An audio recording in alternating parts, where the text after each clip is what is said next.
Good evening, visitors. Welcome to the Australian War Memorial's last post ceremony.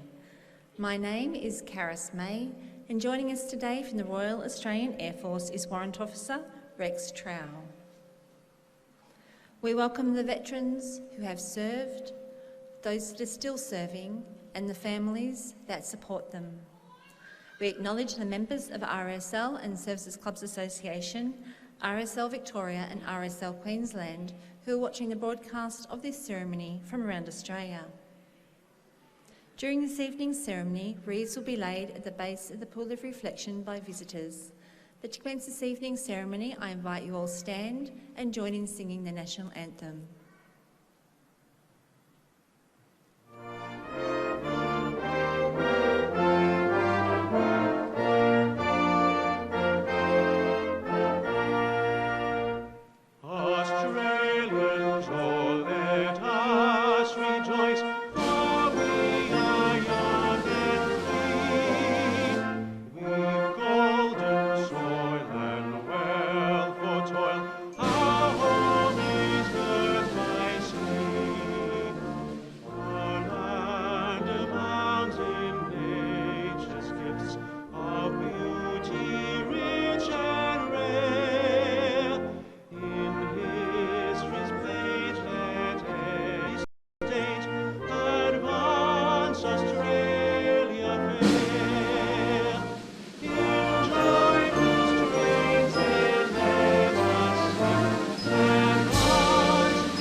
The Australian War Memorial was the vision of Charles Bean, Australia's First World War official historian.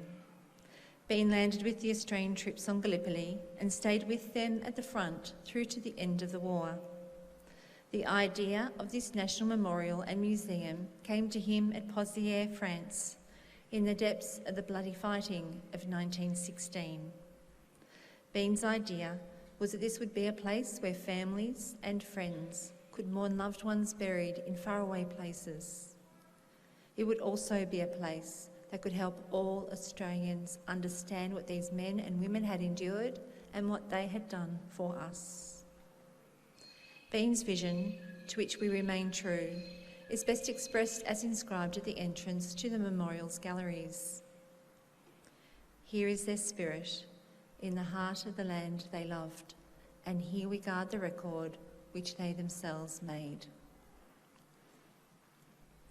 Tonight, we will read the story behind just one of those on the Roll of Honour, which lists the more than 102,000 men and women who have given their lives for us in war and other operations for over more than a century. But first, we present a lament, Flowers of the Forest. Wreaths and floral tributes will now be laid at the base of the Pool of Reflection.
Today we remember and pay tribute to Private Charles Rule. Charles Rule was born in January 1893 in Newcastle upon Tyne, England, to Charles and Mary Rule. After growing up in Newcastle and attending the local public school, at the age of 19, Rule emigrated to Australia with his parents and his brother Alf.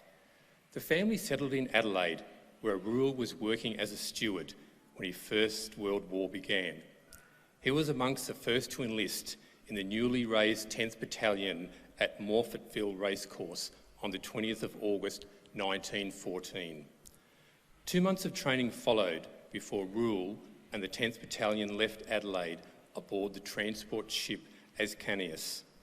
After a stop in Fremantle, where several companies of the 11th Battalion were embarked, Ascanius joined the Australian Imperial Forces' first convoy.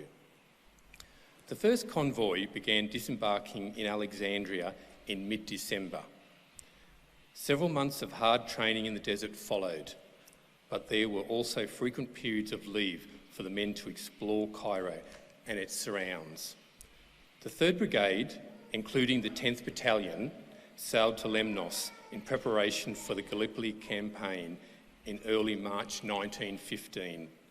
And just over a month later, in the early hours of the 25th of April 1915, the men of the 10th Battalion rowed silently toward the Turkish shore at what would become known as Anzac Cove. The war diary of the battalion records that no sound was heard except the splash of the oars. We thought that our landing was to be effected quite unopposed, but when our boats were within about 30 yards of the beach, a rifle was fired from the hill in front of us above the beach, right in front of where we were heading for. Almost immediately, heavy rifle and machine gun fire was opened upon us. The men finished rowing hurriedly to the shore and dashed for the heights above the beach. The fighting, which took place inland, quickly became confused. During the afternoon, Rule accompanied Captain George Redberg on a forward reconnaissance. Soon after, Redberg was shot in both legs and was unable to walk. Rule assisted his officer into cover and dressed Redberg's wounds before helping him over around 50 yards of open ground, shielding him with his own body. The 2 men were under heavy machine gun and shrapnel fire, but were not hit. During the journey to the beach, Rule was also seen to engage at least 1 Turkish sniper. For this action, Rule was retrospectively awarded a military medal after this was instituted in March 1916. Rule served on Gallipoli until the 10th Battalion was evacuated in November, returning to Egypt at the end of December. He was hospitalised in mid-January 1916 after developing a skin condition, but was released from hospital in late March, just in time to rejoin his battalion as it sailed for France. After a brief period in an area dubbed the Nursery Sector, a relatively quiet part of the front line near Armentières, where troops were familiarised with trench warfare, the 10th Battalion was sent south, where it took part in the capture of Pozières on the 23rd of July. During the day, Rule was hit in the back by shrapnel. He was evacuated to England for surgery and convalescence, and there learned that he had been awarded the military medal. Rule returned to France in early February 1917 and rejoined his battalion. In the early hours of 15 April, the German army launched a surprise attack on a thinly held Australian positions at Lagnicourt. A company of the 10th Battalion, which had been sent to support the 11th Battalion, came under heavy German artillery fire, followed by an infantry attack, which overran parts of the 11th Battalion's positions. During the fighting, Private Charles Rule was killed. He was 24 years old. His body was never recovered, and today his name is listed on the Australian National Memorial at Villa Bretonneux, with more than 10,700 other Australians who died in France during the First World War who have no known grave. This is but one of the many stories of service and sacrifice told here at the Australian War Memorial. We now remember Private Charles Rule, MM, who gave his life for us, for our freedoms, and in the hope of a better world.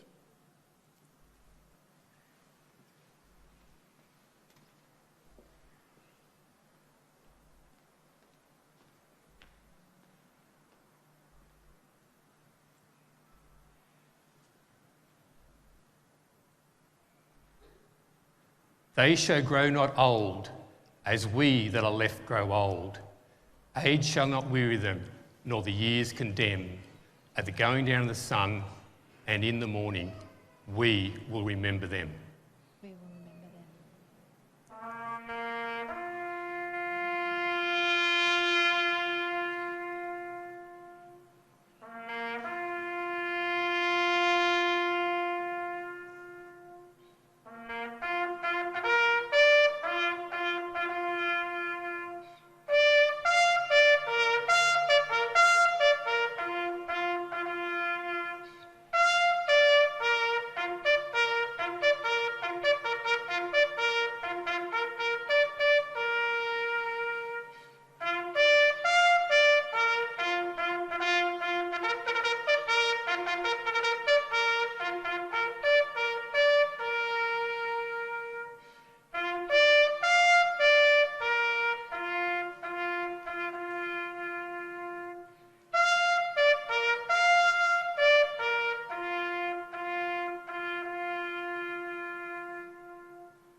Lest we forget.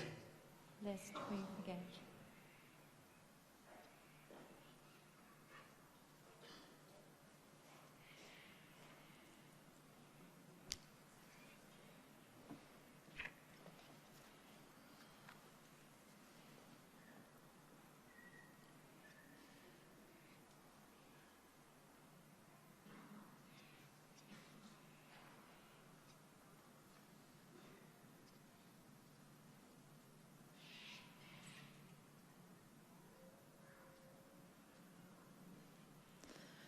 We leave you this evening with the words of the memorial's founder, Charles Bean. Many a man, lying out there at Pozières or in the low scrub at Gallipoli, with his poor tired senses barely working through the fever of his brain, has thought in his last moments, well, it's over. But in Australia, they will be proud of this. Ladies and gentlemen, that concludes this evening's last post ceremony. We would like to thank you for visiting the Australian War Memorial today, and we wish you all a very good evening. Thank you.